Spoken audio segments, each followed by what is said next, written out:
Стихийное бедствие в Турции. Через 2 недели после стихийного бедствия в Турции произошло еще 2 мощных землетрясения 20 февраля. По словам правительства, 7 человек погибли и около 300 получили ранения в результате землетрясений магнитудой 6,4 и 5,8, потрясших южную провинцию Хатай. 20 февраля 2023 года снова произошло землетрясение силой 6,4 балла, и второе землетрясение магнитудой 5,8 произошло в южной провинции Турции Хатай, напугав жителей региона, опустошенного 2 неделями ранее 2 землетрясениями. Землетрясение ощущалось в соседней Сирии, где Сирийская обсерватория по правам человека сообщила о более чем 500 пострадавших на северо-западе. Управление по ликвидации последствий стихийных бедствий и чрезвычайных ситуаций Турции сообщило об одном погибшем в городе Самандак, провинции Хатай. Местные жители сказали, что обрушилось больше зданий, но большая часть города уже бежала после первоначальных землетрясений. Горы мусора и выброшенной мебели выстроились вдоль темных заброшенных улиц.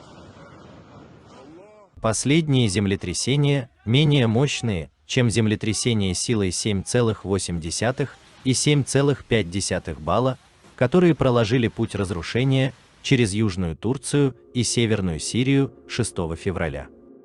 Угрожают еще большими разрушениями в регионе, где многие люди покинули свои разрушенные дома в поисках безопасности. Другие города и села за пределами зоны землетрясения.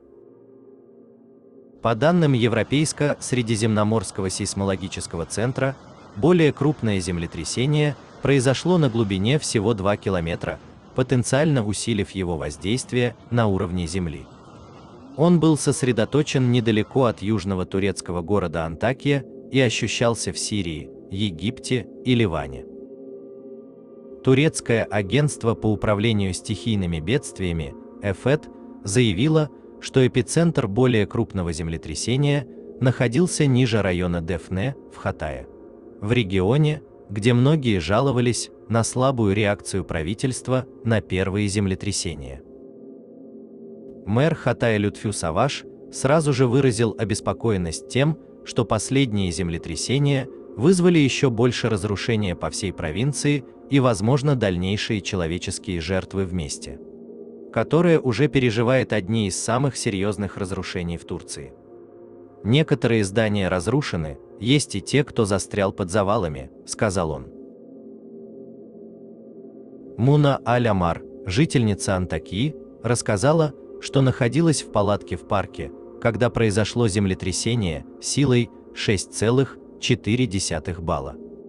«Я думала, что земля разверзнется у меня под ногами», — сказала она, плача, держа на руках своего 7-летнего сына. Те, кто оставался в Хатае в течение 2 недель после первых землетрясений, сказали, что сделали это из-за страха полностью потерять свои дома или из-за ощущения, что им больше некуда идти. По данным ЭФЭД, число погибших в Турции в результате землетрясений, произошедших 2 недели назад, в понедельник выросло до 41 156 человек, и ожидается, что оно будет расти еще больше. Известно, что 385 тысяч квартир были разрушены или серьезно повреждены, а многие люди до сих пор пропали без вести. По оценкам, в Турции и Сирии погибло не менее 47 тысяч человек. Президент Турции Реджеп Таип Эрдоган заявил, что строительные работы почти на 200 тысяч квартир в 11 пострадавших от землетрясения провинциях Турции начнутся в следующем месяце.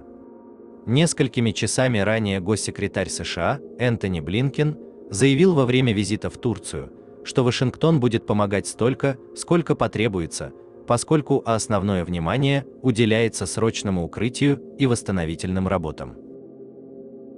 Блинкен наблюдал за разрушениями в провинции Хатай со своим турецким коллегой Мевлютом Чавушоглу в воскресенье. пообещав дополнительно 83 миллионов фунтов стерлингов в качестве помощи Турции и Сирии сверх 71 миллиона фунтов стерлингов, первоначально обещанных Джо Байденом. «Это трудно выразить словами», — сказал Блинкен, пытаясь описать то, что он видел.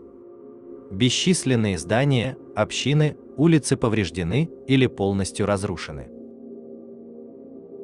В контролируемой повстанцами Сирии местные поисково-спасательные службы и сирийская служба гражданской обороны, также известная как «Белые каски», сообщили, что в результате недавних землетрясений были повреждены здания в ряде городов и поселков. По их словам, люди получили ранения в результате падения обломков и столкновения с толпой, а также прыжков с возвышенностей в страхе перед разрушениями. В Сирии, уже разрушенной более чем десятилетней гражданской войной, больше всего смертей произошло на северо-западе, где, по данным ООН, было погибших 4525 человек. Район контролируется повстанцами, воюющими с силами, верными президенту Башару аль-Асаду, что усложняет усилия по оказанию помощи. Сирийские официальные лица говорят, что 1414 человек были погибшими в районах, находящихся под контролем правительства Асада. На фоне опасений, что истинная цифра, вероятно, была намного выше до того, как произошло второе землетрясение.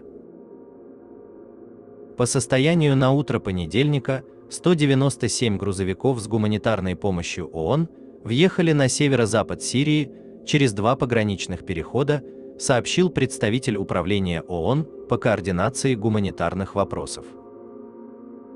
Всемирная продовольственная программа оказывает давление на власти в этом регионе, чтобы они прекратили блокировать доступ к помощи из районов, контролируемых сирийским правительством.